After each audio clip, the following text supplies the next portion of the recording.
కాంగ్రెస్ ఇవాళ గాయగాయ గత్తర ఎందుకు కొరుతుందని అంటే రాహుల్ గాంధీని ఎవడు దేక్తలేడు, కాంగ్రెస్ని ఎవడు దేక్తలేడు, రాహుల్ గాంధీని అయితే అసలే దేక్తలేరు. ఇంతకుముందు కూడా దేకలే, ఇప్పుడు కూడా దేకరు. అయితే ఈయన దేకించుకోనికే అక్కడక్కడ పోయి ఏమేమో చేస్తుంటాడు, ఎవడో ఒకడు నన్ను దేక్తాడు అని అనుకుంటారు.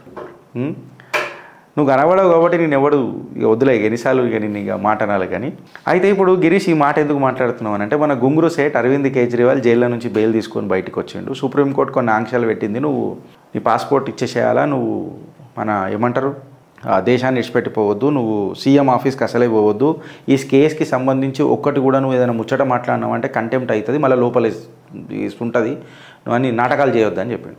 మనోడు దేశానికి సేవ చేస్తానన్నాడు, ప్రజలకు సేవ చేస్తానన్నాడు. నేను ఒకటే మాట మాట్లాడతానంటే ఫ్రెండ్స్, పదవి సీఎం అనేది లేకపోతే చచ్చిపోతారు ఈ రాజకీయ నాయకులు. అధికారం అనేది లేకపోతే చచ్చిపోతారు.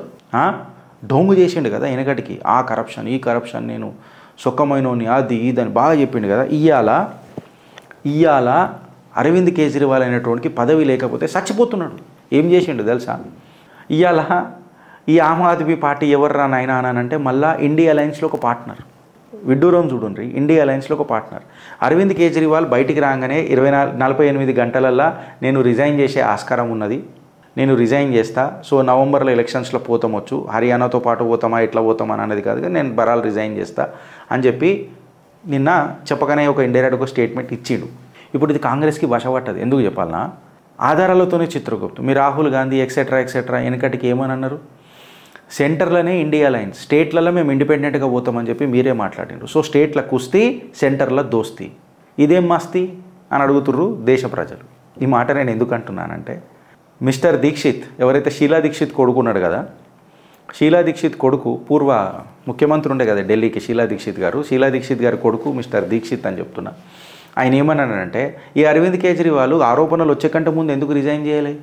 ముందే రిజైన్ చేసేది ఉండే కదా, ఇప్పుడు ఎందుకు చేసి ఉన్నాడు? పదవి లేకపోతే చచ్చిపోతున్నాడా అని చెప్పి మాట్లాడాడు. కరెక్టే కదా గుంగురు సేట్ అడిగింది? నువ్వు రిజైన్ చేసి పోతా వరకు పోయేది ఉండే, కరెక్టే కదా?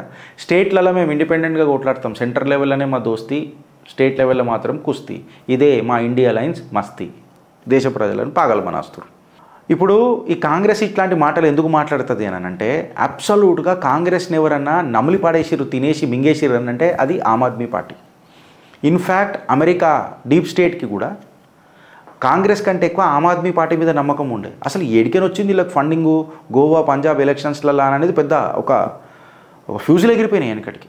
ఇప్పుడు గుజరాత్ ఎలక్షన్సే తీసుకోండి, వెనకటికి జరిగిన గోవా ఎలక్షన్స్ తీసుకోండి, ఆ కాడికి వస్తే మొన్న జరిగిన పంజాబ్ ఎలక్షన్స్ తీసుకోండి, వీళ్ళకి ఫండింగ్ ఏడికని వచ్చింది.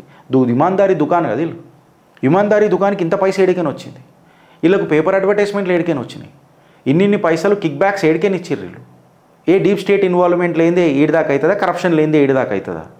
ఈ మాట నేను అంటలేను, కాంగ్రెసే అంటుంది. ఏమంటుందంటే, దీక్షితే అన్నాడు, మళ్ళీ ఏమన్నాడంటే కంప్లీట్ టాక్టిక్స్ ఆడుతుంది ఆమ్ ఆద్మీ పార్టీ, టాక్టిక్స్ ఆడి డైవర్జెంట్ టాక్టిక్స్ ఆడి రాజకీయాలు చేయడానికి ప్రయత్నం చేస్తుంది. మళ్ళీ ఇండియా అలయన్స్ పార్ట్నర్ వాళ్ళు ఏమంటారంటే, కేజ్రీవాల్ ఢిల్లీని డ్యామేజ్ చేసినంత ఇప్పటిదాకా ఏ ముఖ్యమంత్రి చేయలే మొత్తం స్వతంత్ర భారతదేశంలో అని చెప్పి వీళ్ళు కాంగ్రెస్ వాళ్ళు మాట్లాడతారు.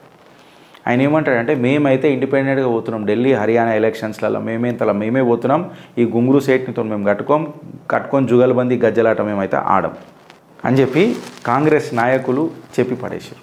అజయ్ మైకన్ కూడా ఏమన్నాడంటే, కాంగ్రెస్కి ఢిల్లీలో ఏదైనా కాంపిటీషన్ ఉన్నది అంటే అది భారతీయ జనతా పార్టీ, ఆమ్ ఆద్మీ పార్టీ రేస్లో లేదు అని చెప్పాడు. ఆయన ఇంకొకటి కూడా ఏమన్నాడంటే, ఆమ్ ఆద్మీ పార్టీ ఎప్పుడు కాంగ్రెస్ని మింగుకుంటేనే పైకి వచ్చింది తప్ప తనంతు తాను ఒక చరిష్మా ఏం చేయలేదంటే, కాంగ్రెస్ని మింకేది ఎవరు అనేది ఇలా గుర్తుపెట్టుకోరు ఆమ్ ఆద్మీ పార్టీ. ఆబ్వియస్గా ఇది నేను అంటలేను, చాలామంది చెప్పారు. అన్న హజారేని ముంగట పెట్టుకొని మీరు కథలు పడ్డరు, ఇక తెలిసిన కథలే, ఇక నేను పర్టికులర్గా ఇక మాట్లాడాల్సిన అవసరం లేదు. గుజరాత్ గోవా ఎలక్షన్స్లలో కూడా వీళ్ళు పైసలు ఎట్లా పంపు చేసిరు మనం మాట్లాడుకున్నాం.